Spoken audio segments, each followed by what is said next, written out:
Welcome to study physics. इस video में हम लोग प्रॉब्लम 42 को देखेंगे from chapter 31 that is capacitors. So इसमें जो हम लोगों से पूछा गया है, a metal sphere of radius capital R is charge to a potential V, find the electrostatic energy stored in the electrical field within a concentric sphere of radius 2r।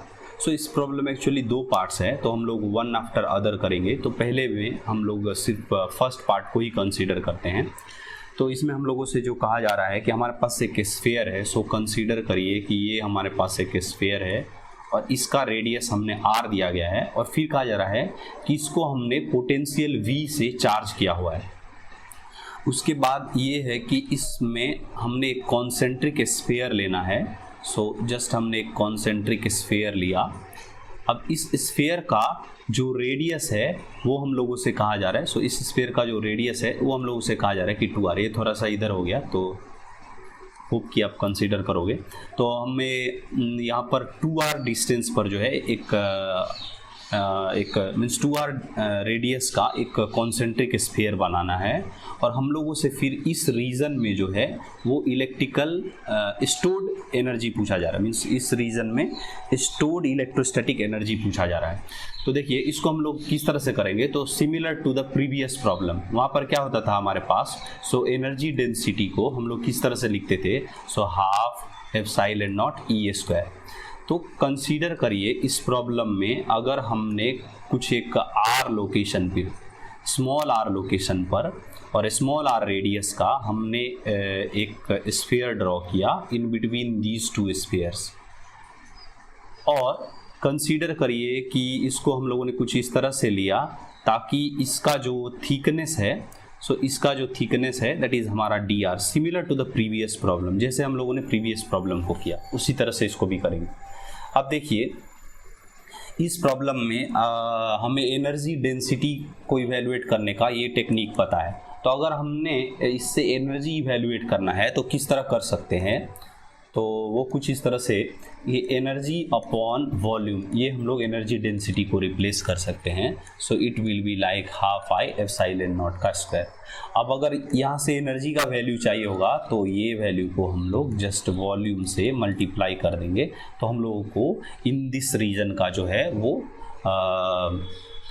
ये पता चल जाएगा एनर्जी। तो अब देखिए इस सिचुएशन में हमारे पास ऑल द चीज़ तो नोन है। वॉल्यूम को हम लोग रिप्लेस कर सकते हैं एरिया इनटू द थिकनेस, और area 4πr square small r square into thickness dr। So this term हमको नोन है, ये टर्म नोन है। ओनली अननोन टर्म जो है वो हमारा इलेक्ट्रिकल फील्ड है। तो जस्ट हम लोग इलेक्ट्रिकल फील्ड को कैसे इवेल्युएट करते हैं, तो देखिए किसी भी आउटसाइड पॉइंट के लिए जब भी हमें इलेक्ट्रिकल फील्ड ढूंढना होता है तो उसको जस्ट हम लोग कहते हैं KQ/r स्क्वायर। देखिए ये इस स्फीयर के जो स्मॉल कैपिटल R रेडियस का जो स्फीयर है उसके बाहर हमारा जो है वो ये पॉइंट लाई कर रहा है, तो उस कंडीशन में जो इलेक्ट्रिकल फील्ड बनेगा that will B KQ/r square. तो यहाँ का जो इलेक्ट्रिकल फील्ड है ये हमने इवेल्युएट कर लिया है। अब यहाँ के इलेक्ट्रिकल फील्ड इवेल्युएट तो हमने किया है, पर यहाँ पर देखिए एक प्रॉब्लम ये है कि हमें जो Q का वैल्यू है वो अननोन है। मीन्स इस प्रॉब्लम में तो Q का वैल्यू दिया नहीं गया है, तो हमें Q का वैल्यू इवेल्युएट करना होगा। और जब हम Q का वैल्यू इवेल्युएट करेंगे तो हम जो है वो इसको यहाँ पर सब्स्टिट्यूट कर सकते हैं।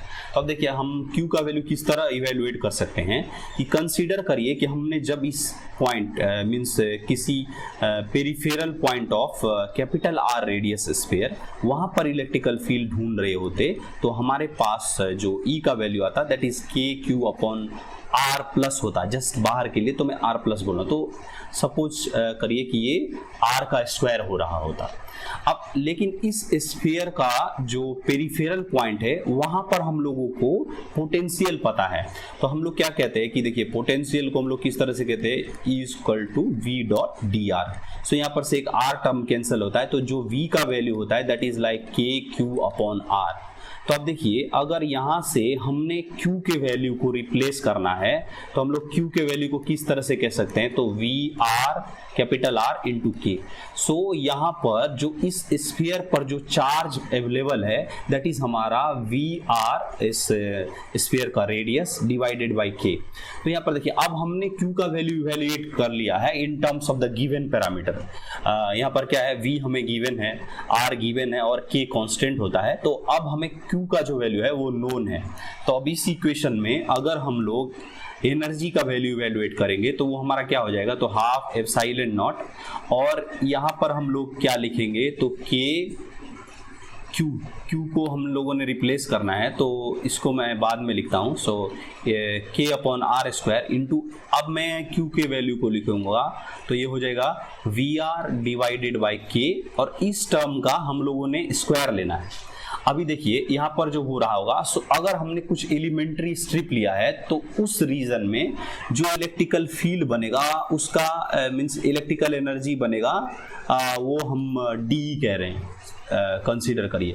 तो यहाँ पर क्या होगा कि वॉल्यूम को अगर हमने रिप्लेस करना है तो क्या कह सकते हैं कि 4 pi R square into D R term. तो अब अगर हमने इसका इंटीग्रेशन कर लिया तो हम E का वैल्यू इवैल्यूएट कर सकते हैं। तो यहाँ पर जो टोटल एनर्जी होगा वो वैल्यू हम लोग इवैल्यूएट कर सकते हैं। अब यहाँ देखिए ये जो K और K टर्म है ये कैंसिल हो जाएगा, ये हाफ एप्सिलॉन नॉट और यहाँ का टर्म हो जाएगा V square upon r square divided by r to the power 4 हो जाएगा, और ये जो टर्म बचेगा वो 4 pi R square into D R. अब हमने यहाँ पर जो है वो इंटीग्रेशन लिमिट लेना होगा। सो कहाँ से कहाँ तक, तो हमको कहा गया कि r जो हमारा कैपिटल R है इसके बाहर तक लेना, इसके बाहर मीन्स कैपिटल R के बाहर और 2r के पहले, मीन्स इन दोनों रीजन के बीच में हमें एनर्जी का वैल्यू इवैल्यूएट करना है। तो अभी देखिए इस रीजन के लिए जो हमारा लिमिट होगा that will be like r to 2r value. So this will be like r to 2r value. अब हमने सारे कांस्टेंट टर्म को बाहर करेंगे तो यहाँ पर देखिए r स्क्वायर टर्म और यहाँ पर r टू दी पावर 4, सो ये टर्म बाहर होगा तो यहाँ पर बचेगा half epsilon not, this is v square r square, और यहाँ पर हमारे पास जो है that is 4 pi, so this value is like 4 pi.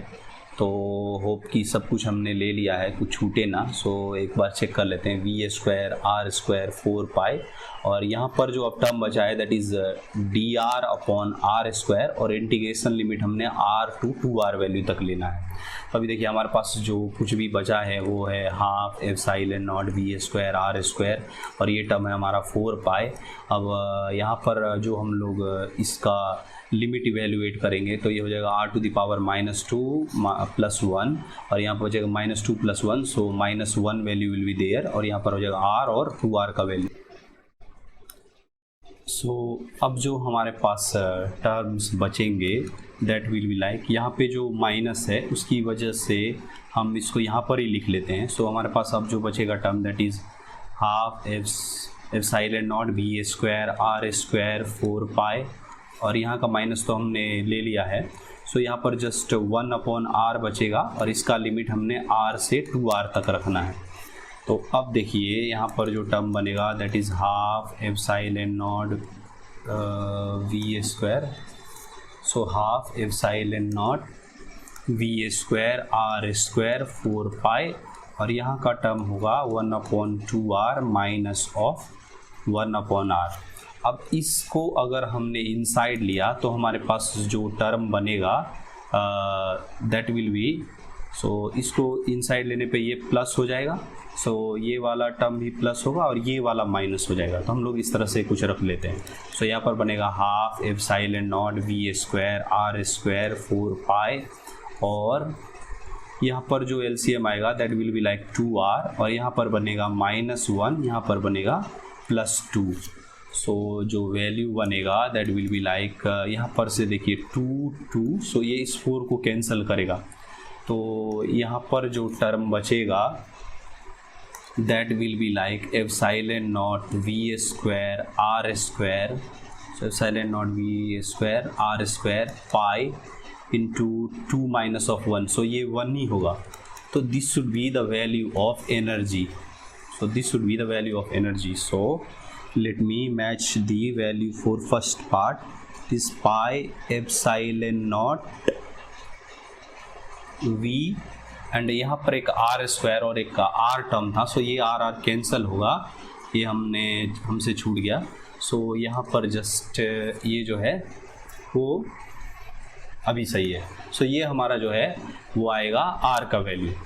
So this should be the answer for part A.